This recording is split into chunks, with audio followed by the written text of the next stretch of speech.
Welcome to our channel. ఈరోజు మనతో పాటు ఉన్నారండి senior andrologist doctor Ram Gopal గారు. సో సార్తో ఈరోజు మనం ఎందుకున్నామంటే చాలా మందికి అంటే మగవారి సమస్యలు అండి ఇవి. వాళ్ళకు అంటే అంగం స్తంభించకపోవడం, అట్ ద సేమ్ టైం చాలామంది అంటే ఎక్కువ ఏజ్ ఉన్న వాళ్ళు అంటే 80 ఏళ్ళ వాళ్ళు 70 ఏళ్ళ వాళ్ళు మాకు ఇంకా ఇప్పటికి కూడా చేయాలనిపిస్తుంది బట్ మాకు సహకరించట్లేదు అంటుంటారు కదా. అలాంటి వాళ్ళందరికీ ఈరోజు సార్తో మంచి సొల్యూషన్ అయితే నేను చెప్పించబోతున్నాను. సార్ ద్వారానే ఈ విషయాలను తెలుసుకుందాం. నమస్తే సార్. నమస్తే అండి. సార్, ఈ మధ్యకాలంలో అంటే పెద్ద లేదు చిన్న లేదు సార్, ఎక్కువ ఏజ్ ఉన్న వాళ్ళు కూడా మాకు ఇంకా చేయాలని ఉందండి కానీ మాకు సహకరించట్లేదు, మా బాడీ సహకరించట్లేదు, మా అంగం సహకరించట్లేదు అని చెప్పేసి అంటా ఉన్నారు. అలాంటి వాళ్ళకి ఏమన్నా అంగస్తంభన అవ్వడానికి, ప్రాబ్లం నుంచి బయటపడడానికి ఏమైనా మెడిసిన్స్ కానీ అసలు వాళ్ళకి ఈ కారణాలు ఏంటి సార్? తక్కువ అంటే వాళ్ళకి ఎరిక్షన్ రాకపోవడానికి ఒకటేమో వయసుతో నిమిత్తం లేకుండా కోరికలు ఉంటాయి. Okay sir. భాగవతం అనే ఒక గొప్ప గ్రంథం ఉంది. అందులో ఇంట్రడక్టరీ చాప్టర్ ఉంటుంది. ఓకే.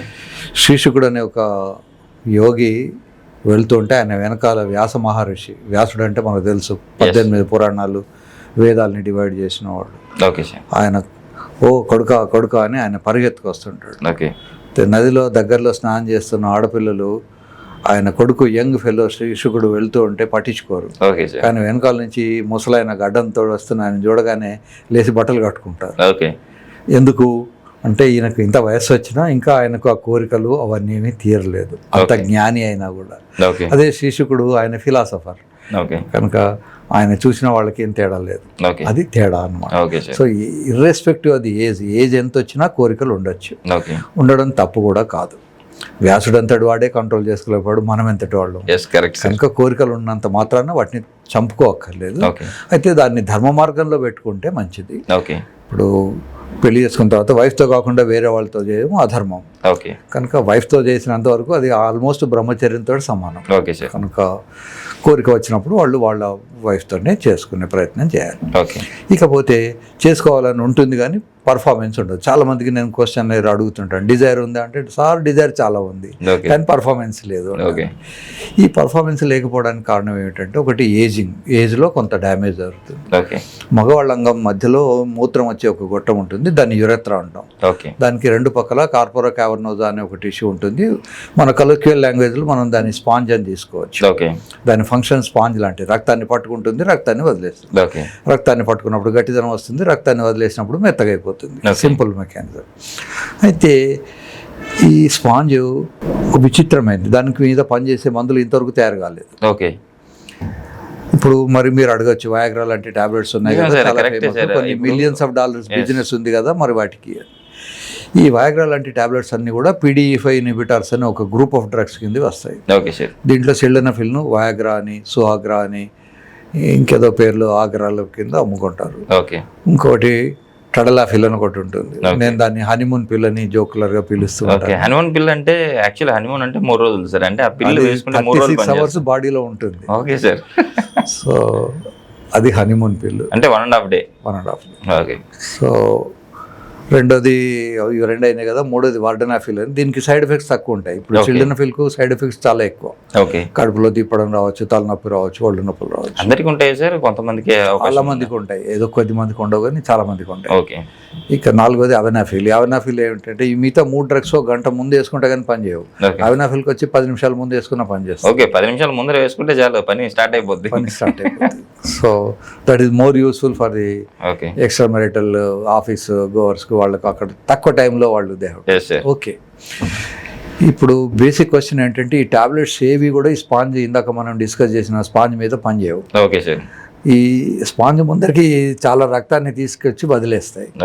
అయితే ఈ టాబ్లెట్ పాపం అమాయకుడు టాబ్లెట్స్, వాడికి తెలియదు, కేవలం అంగం దగ్గరికే తీసుకెళ్ళాలి. అవి తల దగ్గరికి రక్తాన్ని తీసుకెళ్తే తల నొప్పి వస్తుంది, పొట్ట దగ్గరికి రక్తాన్ని తీసుకెళ్తే పొట్ట నొప్పి వస్తుంది. సో కళ్ళ దగ్గర తీసుకెళ్తే కళ్ళు ఎర్రబడతాయి. ఈ స్పాంజ్ ముందరికి రక్తాన్ని తీసుకొని వదిలేస్తాయి. సో గుర్రం ముందర ఒక బకెట్ నీళ్లు పెట్టినట్టు, గుర్రం ఇష్టమైతే తాగుతుంది, లేకుంటే లేదు. సో అందుకనే టాబ్లెట్స్ అందరికీ పనిచేయవు. కొద్ది మందికి పనిచేస్తాయి, కొద్ది మందికి పనిచేయవు. పనిచేయని వాళ్ళు నిరుత్సాహపడక్కర్లేదు. ఒక 20 years బ్యాక్ 30 years బ్యాక్ అసలు దీనికి వైద్యమే లేదు.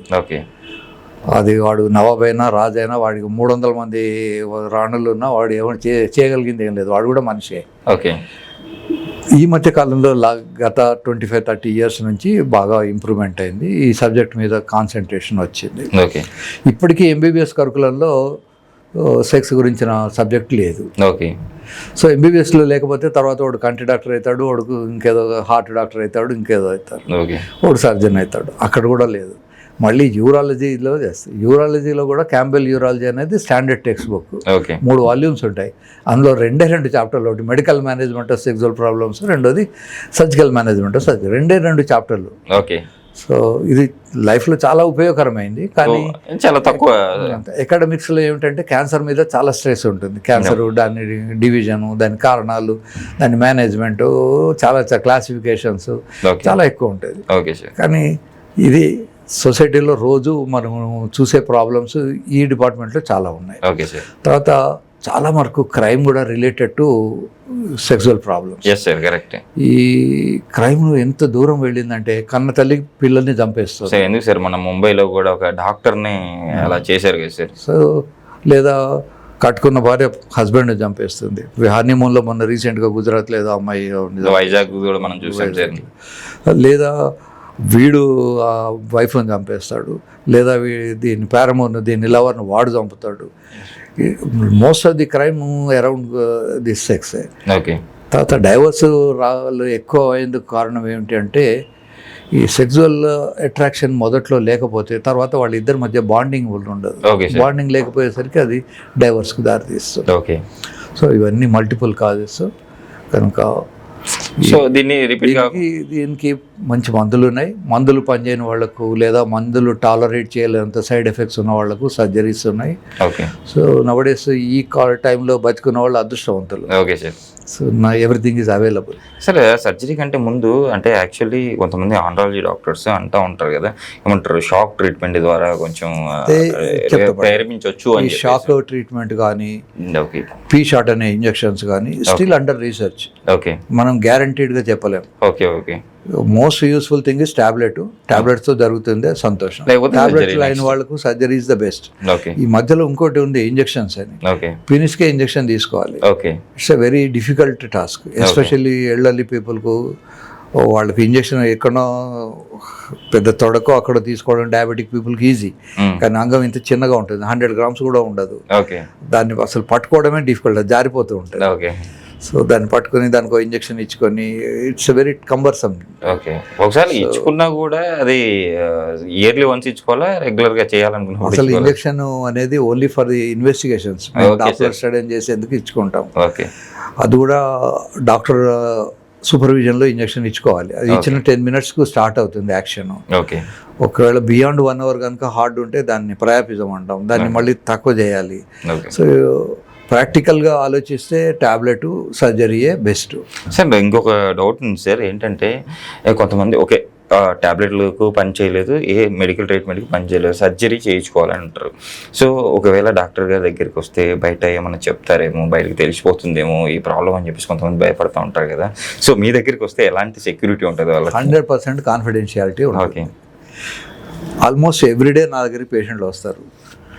ఈవెన్ టుడే మార్నింగ్ కూడా ఒక కొడుకు వచ్చి అడిగాడు, మా ఫాదర్కి ఏం చేశారు, నా ఇంట్లో చెప్పకుండా వచ్చి సర్జరీ చేయించుకున్నాడు. Okay sir. కొడుకు పరిగెత్తుకొని వచ్చాడు, సార్ మా డాడీకి ఏమైంది. ఓకే. ఈయనేమో పెద్ద ఆయన నాకు చెప్పాడు, సార్ ఈ విషయం చెప్పకండి, నాకు ఏదో అక్కడ గడ్డ అయింది అని చెప్పండి. సార్ గడ్డ అయింది అందుకని చేశాను. ఓకే. సో సింపుల్ గా ఒక మాటతో వెళ్ళిపోయింది. సో కాన్ఫిడెన్షియాలిటీ మెయింటైన్ చేస్తారు, 100% మెయింటైన్ చేస్తాం. ఎందుకంటే అది పేషెంట్ వ్యక్తిగత విషయం, మనం వాళ్ళ ప్రైవసీలోకి ఎంటర్ కావద్దు. ఇంకోటి వాళ్ళ మానసిక పరిస్థితి కూడా అక్కడ కొంచెం మా హాస్పిటల్ ఇంబ్యాలెన్స్ అయ్యే అవకాశం కూడా ఉంటుంది. తర్వాత చాలా విషయాలు ఉంటాయి. Okay sir. ఇప్పుడు మా హాస్పిటల్ ఉంటుంది, మాకు అప్పుడప్పుడు పెళ్లి కానీ అమ్మాయిలు ప్రెగ్నెన్సీతో వస్తారు. ఓకే. మేము కడుపులో పెట్టుకుంటాం. ఓకే. మేము ఆ విషయము కనీసము బయట కూడా డిస్కస్ చేయం. ఓకే. హాస్పిటల్ స్టాఫ్ కూడా వేరే కోడ్ వర్డ్ అయినా వాడుకుంటాం, కానీ ఇది అబార్షన్ కేసు, ఇది ఈ కేసు అని ఇట్లా మాట్లాడుకోం. ఎందుకంటే వీ డోంట్ నో, వాళ్ళ నైబర్స్ వాళ్ళు ఎవడు పక్క బెడ్లోనో పక్క రూమ్లోనో ఉండొచ్చు, మనం టాక్ వినొచ్చు. కనుక we try to maintain it maximum level patient privacy. అయితే ఎప్పుడైనా కోర్టు నుంచి సమన్స్ వస్తే మాత్రం కేస్ షీట్ ప్రొడ్యూస్ చేస్తాం. Okay sir. పోలీసులు కూడా ఇవ్వం కేస్ షీట్, ఓన్లీ కోర్టుకే ఇవ్వాలి, అది పద్ధతి. సో 99% ఆ ప్రాబ్లమ్స్ ఏమీ ఉండవు. ఓకే అంటే this is a routine problem.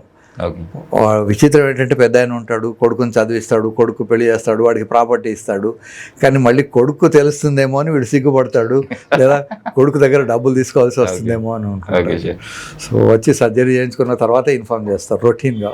Okay sir so అప్పుడప్పుడు నాతో చిన్నపాటి అబద్ధం కూడా ఆడతారు, సార్ ఇంట్లో చెప్పొచ్చామని కూడా చెప్తారు. నిజం సార్, ఈరోజు మన ప్రేక్షకులకి చాలా చక్కటి సొల్యూషన్ అని చెప్పాలి. సో టాబ్లెట్లు పనిచేయడం వాళ్ళకి ఒక మంచి ట్రీట్మెంట్ గురించి ఎక్స్ప్లెయిన్ చేశారు.